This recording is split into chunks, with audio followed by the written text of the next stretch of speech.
एक समय था जब हिंदुस्तान, पाकिस्तान और अफगानिस्तान से लेकर बंगाल की खाड़ी तक और उत्तर से लेकर दक्षिण तक पूरा अखंड भारत जिस औरंगजेब की हैवानियत से खौफ खाता था, जो जजिया टैक्स के नाम पर धर्म परिवर्तन करवाने के लिए मशहूर था, जिसने अपने पिता शाहजहां को कोठरी में बंद कर दिया और भाई दारा शिकोह को जनता के सामने हथकड़ी और बीड़ियों में घसीटते हुए उसका सम्मान कुचला था, फिर सर धड़ से अलग करके अपनी ही पिता को भिजवा दिया, जिसने सत्ता के लालच में 27 सालों तक दिल्ली के तख्त को छोड़कर दक्कन में हर छोटी बड़ी जंग में हिस्सा लिया। वही औरंगजेब अफजल खान से अपनी जान बचाकर भागा था और उसी अफजल खान को छत्रपति शिवाजी महाराज ने 2 मिनट में मार गिराया था। अफजल खान की मौत के बाद औरंगजेब शिवाजी महाराज के नाम से ही खौफ खाने लगा था।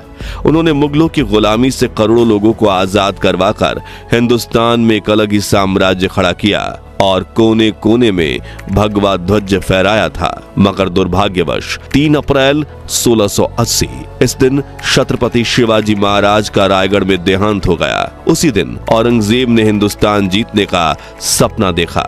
अब उत्तर से लेकर मध्य भारत के बड़े हिस्से में मुगल सल्तनत का राज था। ऐसे में औरंग की नजर पड़ी दक्कन पर। उन्होंने सोचा कि वहां मराठाओं का सफाया कर दूंगा तो अखंड भारत का बादशाह बन जाऊंगा। इसलिए साल 1980 में औरंगजेब ने अपनी लाखों की सेना, नौकरों का हुजूम, खूब दौलत और पूरा बाजार लेकर दिल्ली से दक्कन की तरफ कूच किया। औरंगजेब पुरानी मुगल परंपरा को निभा रहा था, जिसके अनुसार राजधानी हमेशा बादशाह के साथ चलती थी। लेकिन मुगल बादशाहों से औरंगजेब इस मामले में थोड़ा अलग था। एक बार दक्षिण जाने के बाद वो दोबारा दिल्ली कभी नहीं लौटा, क्योंकि दक्कन में उसका इंतजार कर रहे थे छत्रपति शिवाजी महाराज के बेटे संभाजी महाराज, जिनमें अपने पिता जितना ही साहस था। उन्होंने बहारनपुर में हमला कर मुगल साम्राज्य का शाही खजाना लूट लिया और औरंगजेब के सामने युद्ध का शंखनाद कर दिया। अगले 9 सालों में संभाजी महाराज के नेतृत्व में मराठाओं ने अपनी चतुराई, युद्ध नीति और साहस के बल पर मुगलों की लाखों की सेना को मार गिराया। अनेक आक्रमण किए और संभाजी महाराज के इन हमलों से औरंगजेब का दक्कन में सांस लेना तक मुश्किल हो गया। वो डर के मारे कभी संभाजी महाराज के सामने युद्ध के मैदान में नहीं उतरा, लेकिन फिर अपनों की ही छल कपट और गद्दारी की वजह से छत्रपति शिवाजी महाराज जैसे महान योद्धा मुगलों की कैद में आ गए। कहा जाता है कि उस युद्ध में इकलौते संभाजी महाराज ने मुगलों की सेना का बड़ा काफिला खत्म कर दिया था, लेकिन शरीर से लहू की धाराएं बह रही थीं। लेकिन मुगलों के लिए उन्हें कंट्रोल करना काफी मुश्किल था, लगभग नामुमकिन। तभी जैसे तैसे करके उनके हाथ पर बेड़ियों में बांधे गए और जिसके बाद औरंगजेब ने उन्हें कैद में रखते हुए काफी टॉर्चर किया, लेकिन उनकी हिम्मत नहीं तोड़ पाया। आखिरकार 11 मई 1689 के दिन औरंगजेब ने संभाजी महाराज को मार दिया। अब मुगल सल्तनत को लगा कि अब दक्कन को जीतना आसान होगा, लेकिन वो मराठा साम्राज्य को अगले 17 सालों में भी पूरी तरह नहीं हरा पाए। औरंगजेब के आखिरी वर्ष ऐसे दुख और दर्द पीड़ा में निकले जो इतनी बड़ी सल्तनत के बादशाह के लिए भी एक बद्दुआ जैसे थे। जिस औरंगजेब के इशारों पर लाखों तलवारें चलती थी, अब वो अकेला, बीमार और थका हुआ इंसान बन चुका था। हर दिन अपनी मौत की दुआएं मांग रहा था। तो फिर जिस औरंगजेब ने भारत के सबसे बड़े ताज को लहू से सींचा था, जिसने अपने पिता, भाई और बेटों तक को नहीं बख्शा, उस औरंगजेब की मौत कैसे हुई? क्या उसे भी अपने गुनाहों की सजा मिली? और सबसे बड़ा सवाल, इतिहास के इस सबसे क्रूर मुगल बादशाह का आखिरी समय कैसा था? चलिए जानते हैं, लेकिन उसके पहले प्लीज आप वीडियो को लाइक और चैनल को सब्सक्राइब करके हमें सपोर्ट जरूर कीजिए।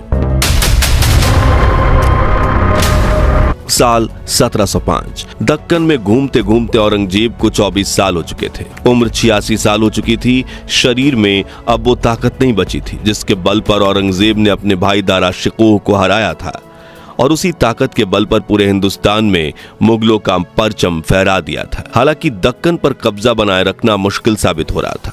एक तरफ वो मराठा साम्राज्य से युद्ध के दौरान कमजोर पड़ रहे थे, दूसरी तरफ उन्होंने अपने परिवार को खोना शुरू कर दिया था। औरंगजेब के सभी भाई बहनों की मौत हो गई थी, जिसके बाद उसकी 2 बेटियां, एक दामाद, गद्दार बेटा अकबर, प्रिय पोता बुलंद अख्तर और भी 2 पोते मर गए थे। लेकिन औरंगजेब की जान अब भी सत्ता की लालच में अटकी हुई थी। मगर इस अकेलेपन और अंधकार से भरी जिंदगी में उसे एहसास हुआ कि मैंने सत्ता के लालच में अपना पूरा जीवन गंवा दिया है। ऐसे में अब मुझे सब छोड़कर दिल्ली वापस लौट जाना चाहिए। हालांकि किस्मत में दिल्ली लौटना नहीं लिखा था। कृष्णा नदी के किनारे देवापुर में उसकी तबीयत अचानक बहुत खराब हो गई, जिससे उसका काफिला रोक देना पड़ा। अगले 6 महीने औरंगजेब ने यहीं बिताए।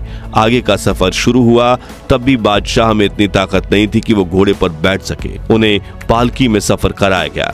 20 जनवरी 1706 को औरंगजेब का काफिला अहमदनगर पहुंचा। अब तक औरंगजेब की तबीयत इतनी खराब हो चुकी थी कि हालात आगे जाने लायक नहीं थे। इधर औरंगजेब की लंबी अनुपस्थिति ने उत्तर में अव्यवस्था फैला दी। राजपूत खुले विद्रोह पर उतर आए। आगरा के पास जाट अपना सर उठाने लगे और मुसलमान के आसपास सिख भी मुगल साम्राज्य को चुनौती देने लगे। मुगल सेना अपने आप को कमजोर महसूस करने लगी और मराठाओं ने भी मुगल सेना पर हमले तेज कर दिए। मगर मुगल साम्राज्य में ऐसा कोई ताकतवर बादशाह नहीं था जो इतनी बड़ी सल्तनत को संभाल सके।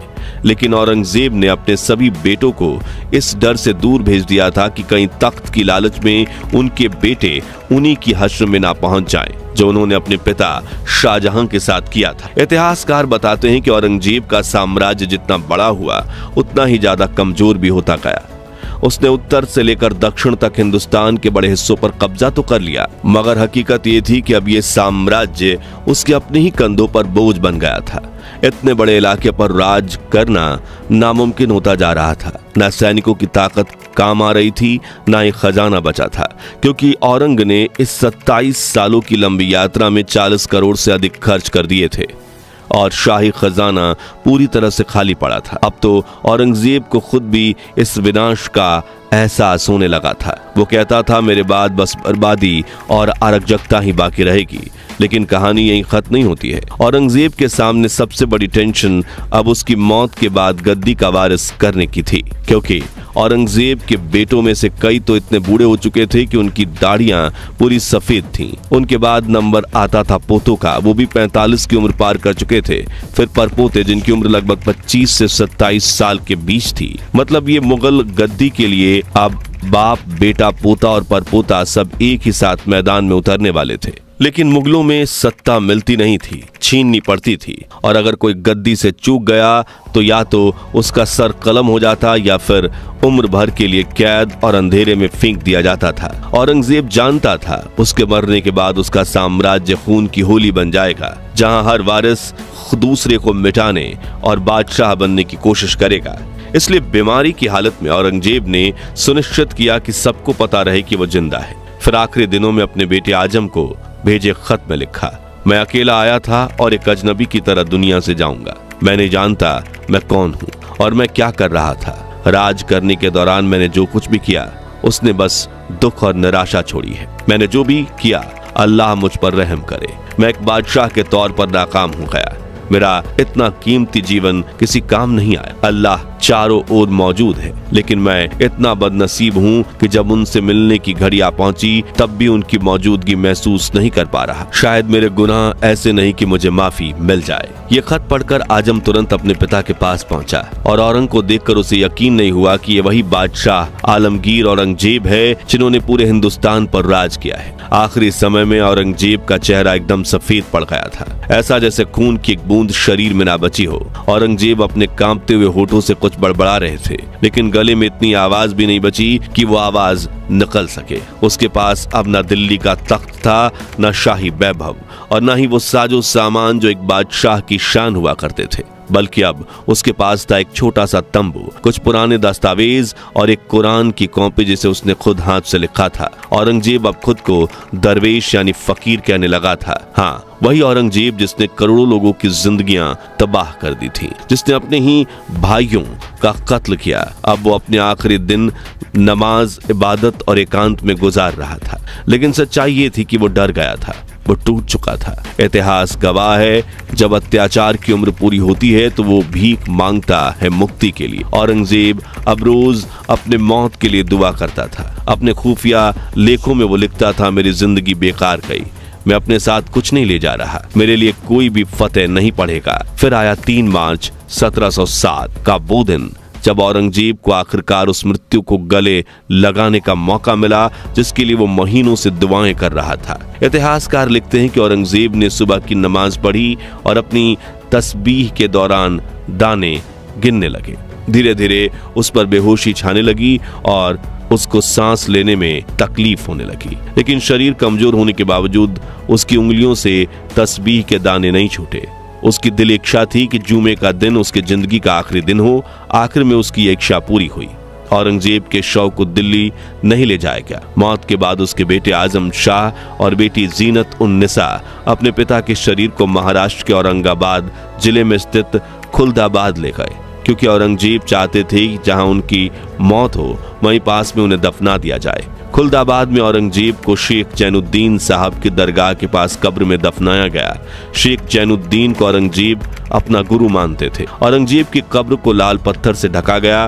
औरंगजेब की मृत्यु के बाद कोई शाही जनाजा नहीं निकला। बहुत सादगी से उसे दफना दिया गया, क्योंकि यही उसकी आखिरी ख्वाहिश थी। जी हाँ, औरंग ने अपनी वसीयत के आखिरी खत में लिखा था, टोपियां सिलकर मैंने 4 रुपए 2 आना कमाए हैं, उससे ही मौत के बाद का काम पूरा किया जाए। कुरान लिखकर उसकी प्रतियां बेचने से 305 रुपए मिले हैं। इन रुपयों को काजी गरीबों में बांट देना। मेरी मौत पर कोई दिखावा ना होगा, कोई संगीत नहीं बजेगा, कोई समारोह नहीं होगा। मेरी कब्र पर कोई पक्की इमारत ना खड़ी की जाए, बस एक चबूतरा बनाया जा सकता है। मैं इस काबिल नहीं कि मौत के बाद भी छांव मिले। दफन करते समय मेरे चेहरे को ना ढका जाए, ताकि मैं खुले चेहरे से अल्लाह का सामना कर सकूं। इसी से आप अंदाजा लगा सकते हैं कि अपने आखिरी समय में औरंगजेब को खुद के किए पर कितना पछतावा हो रहा था। जिस सत्ता और धन दौलत की लालच में औरंगजेब ने अपनी बादशाहत के 49 साल बिता दिए, उनमें से मौत के वक्त कुछ भी उसके हाथ नहीं लगा। उसकी मौत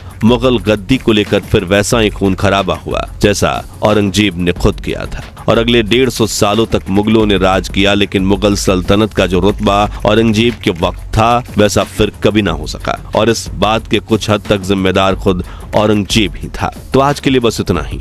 अगर आप भी औरंगजेब के जुर्मों की दास्तां, सल्तनत को बड़ा बनाने की भूख, हिंदू मंदिर तोड़वाने की कहानी और धर्म परिवर्तन से जुड़े जजिया टैक्स के नियमों के बारे में जानना चाहते हैं, तो उस टॉपिक भी हमने एक वीडियो बनाया है, जिसे आप डिस्क्रिप्शन और एंड स्क्रीन में दी गई लिंक पर क्लिक करके देख सकते हैं। उम्मीद है आपको ये वीडियो पसंद आया होगा। अगर हाँ तो लाइक और शेयर करके 11,000 लाइक्स जरूर करवा दीजिए। साथ ही कमेंट में बताइए क्या औरंगजेब भारत का सबसे क्रूर बादशाह था या इससे ज्यादा खूंखार और निर्दयी राजा कोई और था। और ऐसे ही अनसुनी अनकही कहानियों के लिए हमारे चैनल को सब्सक्राइब करके पास वाली घंटी जरूर बजा दीजिए। जय हिंद, जय भारत।